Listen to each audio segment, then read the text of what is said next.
Okay.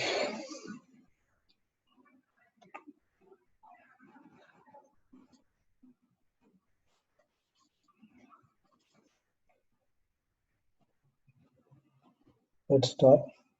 Are you guys able to hear me? Yes, Shan. Good, awesome. So without much ado, I will start. Okay, today we are going to look at the topic of information security today. What are the threats to personal and organizational data privacy? Okay, this is we are doing a recording. Okay, cool.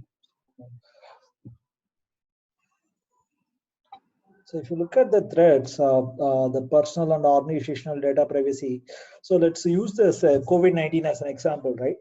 So all of us are working from home. So how well we are ensuring that the organizational data is taken care well.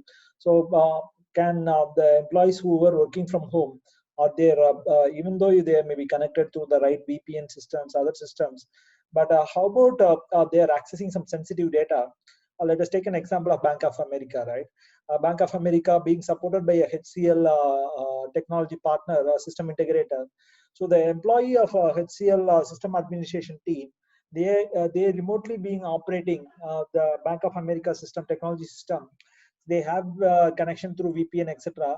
But in case if they are accessing sensitive data, etc. stuff, so how well are we making sure that they are not copying the data, they are not taking photograph of the data, etc. things, right? The new normal, the COVID-19 is teaching the world good bunch of things, right? So what are the threats to personal and organizational data privacy? So for example, even the contact tracing application app, mobile app, whichever is launched by the government of India, even the apps which were launched by Apple and Android are being questioned heavily on privacy aspect. Whether it is assuring people on their personal data privacy is the biggest question the industry is asking. I think people don't have much answers, because it's like end of the day, when you are signing up for contact tracing, you are giving up a lot of data, like a GPS data, a lot of data. So I think which you have by design it is, and then governments don't have much answers when it comes to that. So what is security here? Here the security means primarily the safeties and how organizations can take a lot of measures which can be helping people to stay protected, right? So why we need security? Because every day whatever we design, there are going to be new people who are going to break that. For example, there is a Arogya Setu app which is designed by government of India for the help of many guys, like contact tracing, so that they will be able to aware that okay, how many people are surrounding them with some infection possibilities, right? So when we have those kind of apps, how well it is protected. So it's like Aadhaar, right? See, Aadhaar, even though it was claimed it has got the, yeah. Hello. See, Aadhaar, even though it was claimed that it has got the best of the breed security systems, it kind of never had it was questioned by a lot of the global community, cyber security community, and it was found to be that there were a lot of gaps which were not up to the global standards, right? So without data, an organization loses its record of transactions and ability to deliver value to the customers. And without the safeguards, organizations are prone for a lot of kind of different sorts of attacks. It can be virus, it can be different things. So let's look at this. The major security problems and threats to personal and organizational data privacy. How we can classify the threats? The threat can be an object, threat can be a person, threat can be another entity, right? So, for example, U.S. government has been consistently claiming that China is attacking them as a sovereign government itself. So, if you look at that aspect, so here it is an entity. So, for example, there is a person, there is a hacker attacking some entity. The threat is coming through that person. So, for example, somebody is writing a virus or some malware. That is an object, right? So that is becoming a threat to the organization. So the management should figure out multiple strategies for different sorts of things. So how they can handle an object threat, a person threat, or entity threat, right? So for example, these are the usual set of things, right? The vulnerabilities in web application, poorly trained employees, lacking breach response. So in case you are breached with a cyber security attack, so how are you responding to it? And then also inadequate personal data disposal, lack of transparency in privacy policies. So, and also the terms and conditions, have we put the right terms and conditions? And how are we collecting only the data which is necessary for operating? So are we not collecting unnecessary data from the customer and personal data sharing? So many of this, and then bad password practices. So we have got good bunch of these kind of simple pieces of advice beyond the using strong passwords, etc., to kind of address all the gaps. Okay, and data privacy or information privacy, basically it is a branch of cybersecurity. So because end of the day, if you look at all the regulations, be it ISO 27001, GDPR, HIPAA, CCPA, many of these acts, the cybersecurity and privacy goes hand in hand. So it is about how the data is collected and stored, which is what is about privacy. How the data is protected is what cybersecurity is about. So let us take a look at a few standards. So ISO 27001 is a standard which has some kind of great clarity about how organizations can streamline the things. There are good bunch of standards in this family, ISO 27001 family. So for example, ISO 27001 is the first standard of the family, where this standard is describing people how an information security management system can put in place. The information security management system can have policies, procedures. The policies and procedures can be entailing to all three different aspects of the organization. It can be about the legal aspect of the organization, physical aspect of the organization, and the technical aspect of the organization, right? So there are good 114 controls. All the 114 controls are divided between these three different categories of controls. So being ISO 27001 approved helps the organization to claim that they have a good bunch of information security processes, and also kind of convey a strong message to the end users, right? So when it comes to kind of implementing many of the standards, it is about we kind of need to have a lot more process systems need to be implemented. For example, we need to have an audit system implemented, risk system implemented, and business continuity and disaster recovery, policy systems, a whole plethora of systems, process systems which need to be implemented. So what are the benefits of ISO 27001? Let's take a look quickly. So ISO 27001 can coexist with other privacy standards like GDPR, other regulations. So for example, but what exactly ISO 27001 is focusing upon? So ISO 27001 basically is focusing upon helping organization first secure the management commitment, and then identify different stakeholders inside the organization. Who are the teams who are going to work? Legal teams, regulatory teams, contractual teams. So and then finally, then conducting a risk assessment is a very important step. And then after which implementing the required set of controls. Okay, I'm believing that okay, there are only 60 controls out of the 114 is applicable for my organization as a chief information security officer. I need to only implement that 50 controls out of the 114. I can very well say that, okay, there is this Rex 64, which is either not applicable or kind of we are yet to implement. All those things I can classify, and then I can document it before the auditor from outside world, from the certifying agency, comes for right evaluation for the certification, right? So, and then developing the internal competence by doing trainings and awareness sessions, right? That's a very important step. And then develop the appropriate documentation. There is a whole lot of documentation we need to do. That's where the multiple products comes in play. So, and then doing the staff awareness training, and then continuously measuring, monitoring, reviewing, and auditing. This is where one of our product called audit comes handy. We have a product called policy, which helps on the organization's awareness thing, and we have we have a product called risk systems, which helps organization on the documentation side, and we have a product called compliance, which helps organizations put the control systems in place. So let's take a look at what are the different domains and classes and controls. So there are totally 114 controls. Before this is the 2013 version of ISO 27001. It's almost 7 years in practice now. So before that, since 2000 to 2013, for 13 years almost, ISO 27001 had 133 controls with 14 different domains. Now we have 114 controls. So let's take a look at what are the different controls, right?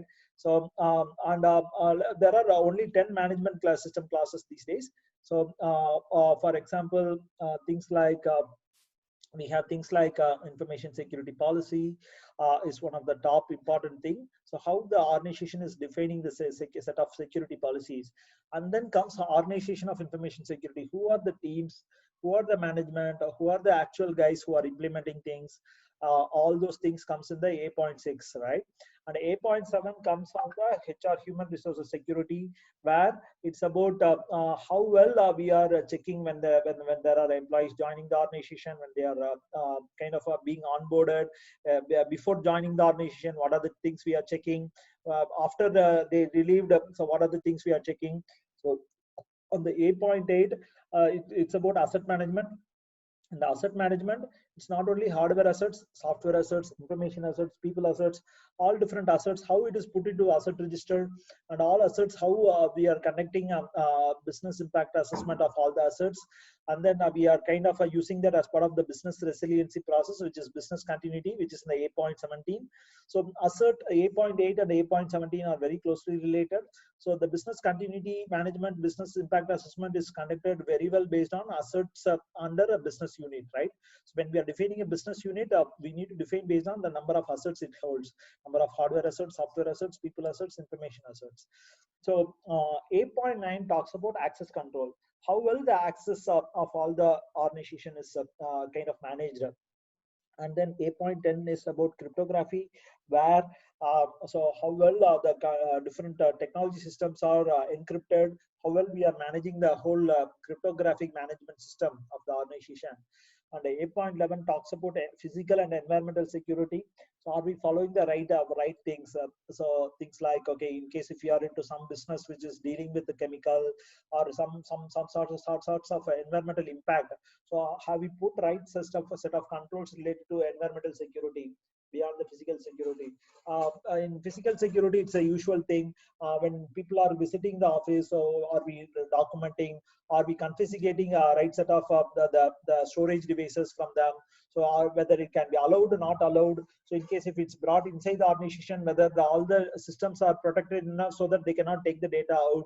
So all those different things first need to be thought through, defined as controls, and then need to be implemented.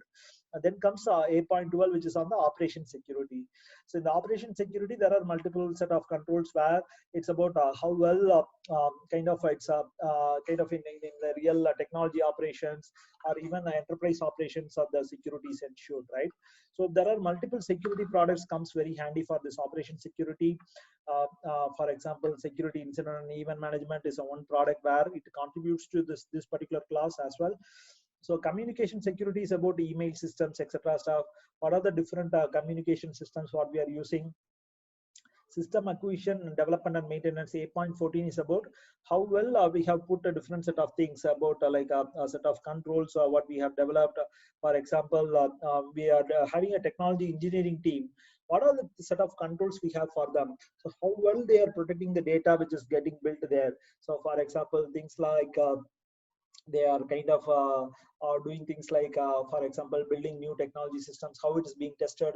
For example, Microsoft has introduced a concept called secure development lifecycle. So how well organizations are taking care of that is a very important aspect. And then we have the 8.15, which is about supplier relationship, which is nothing but vendor risk management. So if organization is engaging with maybe 10 vendors, so whether we are making sure all the 10 vendors also have the right security controls. So at least as a high level of security controls, whatever we are expecting, because they are also handling our data to some extent. And in case if they get breached, it will impact our business too. I think I'll give you a great example here.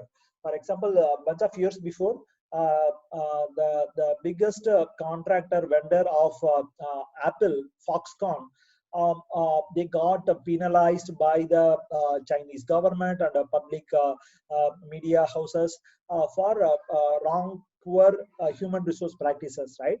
And then there was a huge kind of public due diligence on Apple.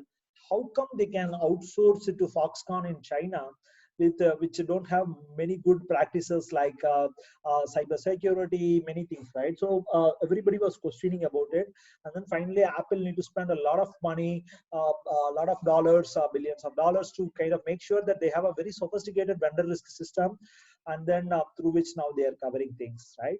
So and information 8.16 is about information security incident management.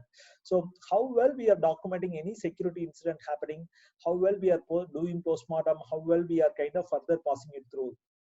And then finally comes through 8.17, which is about the information security aspects of business continuity management, where how well organizations are planning in case when there is a disaster happens, how well organization is planning for they will continue operate the business. So whether they have done the business impact analysis based on assets of the different things in the every business units, and then after conducting business impact assessment, whether they are doing a business continuity plan in place, and then are they doing a tabletop exercise of those business continuity plans. And then finally further they identify gaps on those business continuity plan and tabletop exercise, and then assign it to the business unit owners and then get it fixed, so that every business unit on a kind of a manner they are prepared for, they are ready for the disasters, right? A man-made disaster or natural disaster. I think COVID-19 is the best example, which I think has taught the world why everybody should be bothered about 8.17, right? Business continuity management. I am a startup. I have only 5 people. Do I need to care for business continuity management? Hell yes. Because previously everybody was thinking that it is not their cup of tea.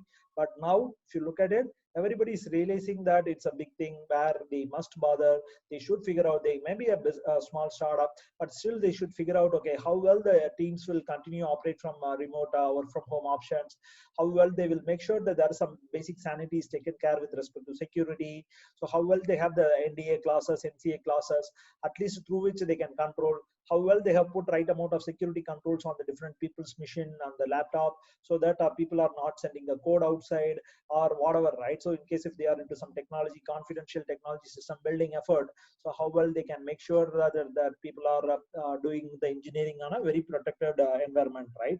And then on top of all this, it's called a part 18, which is on the compliance. Compliance, there are a plethora of aspects. So right now, the core platform what we have in Fixnix is called Fresh GRC. It covers governance, risk, and compliance. There are 3 different aspects of organization's regulatory management system. So compliance has multiple aspects: enterprise compliance, technology compliance, cyber security compliance. So there are good bunch of controls on the compliance side. Compliance is nothing but when you are putting the controls, how well you are making sure that organization is following that and then complying towards that, and then it's being measured. That's what it is. So now we have looked at a whole plethora of 14 different kind of standards management domains. So ISO 27000 family, there are, let's take a look at what are the different family of ISO standards right here. So ISO 27003 is providing implementation guidance for information security management system for any organization. 27004 is providing information security management measurement standard. So how well organizations can put metrics to measure the effectiveness of ISMS is what is here. And 27005 is about information security risk management system standard, where how well organizations can talk about enterprise risk, IT risk, all these different categories of risk, and then they can talk about how well they are setting up their risk register, right? So, and 27006 is talking about how well organizations can register themselves as a certifying body for ISMS certification. So, what are the set of things they should follow to become a certifying body, right? So how many certified auditors they should have, how they can follow go check and client, etc., all that stuff, right? So, and 27007 is about ISMS auditing guideline, how we should do ISMS audits, be it internal audit, be it external audit, how we should do audits.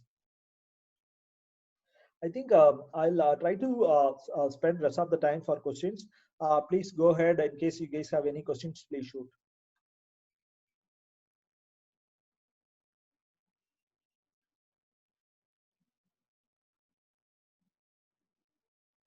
Either I should be very clear, or I think whatever I spoke, you guys didn't get it. There are two options. Shan, I have a question, Shan. Go ahead. Shan, we know that the rapid widespread adoption of work from home tools has put considerable strain on security teams as they want to safeguard these tools without making it hard or impossible for the employees to work from home. So how CISOs and the teams would ensure the three most important aspects, that is technology, people, and processes, in maintaining the proprietary corporate data from getting breached? My question is that. Super awesome. Good question. Very good question, Ashish. So I think if you look at that, how CISOs are making sure that organizations can continue still provide some business continuity, enable employees work from home, but in the same time, the data of the customers are protected, right? So if you look at organizations, primarily they try to cover this through A.9, which is access control. So where they have the right technology systems. For example, the engineers who are working from home will be able to do things only on the machines infrastructure which is available in the office, which only has the connection to that particular cloud, etc. So what the employees need to do is just to do a VPN connectivity to their office machines first, and then from the office machine they can do all sorts of things, right? Whatever they get to do in their office machines, maybe they may be having the complete recording software which is installed, which can record even the most key operations, right? In case if they are supporting some high sensitive technology systems, so even the complete access of that machine also can be recorded. Okay, this is based on the sensitivity of the data, right? So, and beyond access control, there are things like, for example, even communication security, right? So how well the employees are using their email systems. Say, for example, they will put softwares like data loss prevention. So data loss prevention software makes sure so that people cannot send data through their mail, or they cannot copy it through their USB, etc. stuff, right? So those kind of things, it will certainly flag to that central security team. So the organizations who don't have capability to buy the McAfee DLP kind of solutions, very professional ones, there are open DLP softwares which can help organizations to put controls towards that data loss prevention on the communication security aspect, which can help and CISO to continue monitor.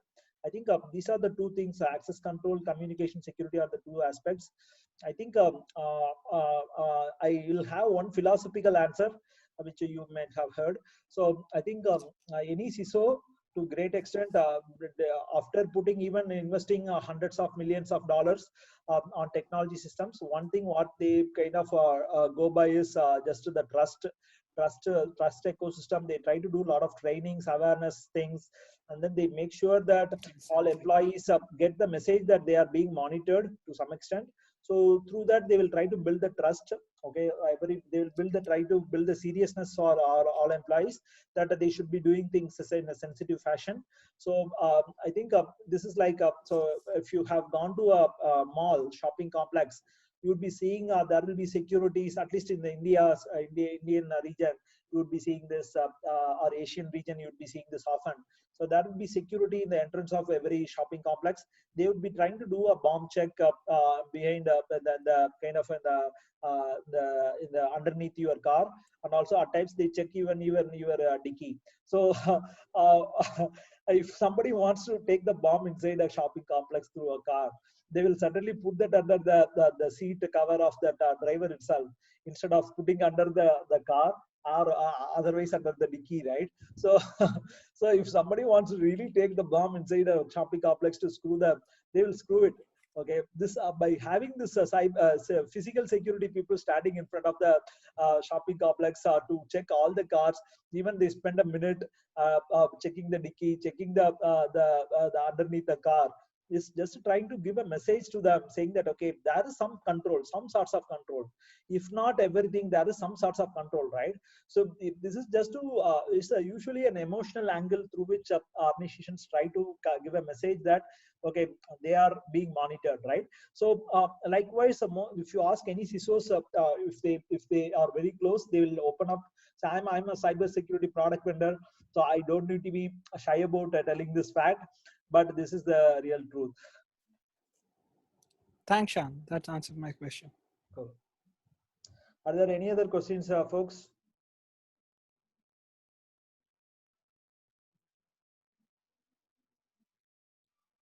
Cool. I think it was a good session.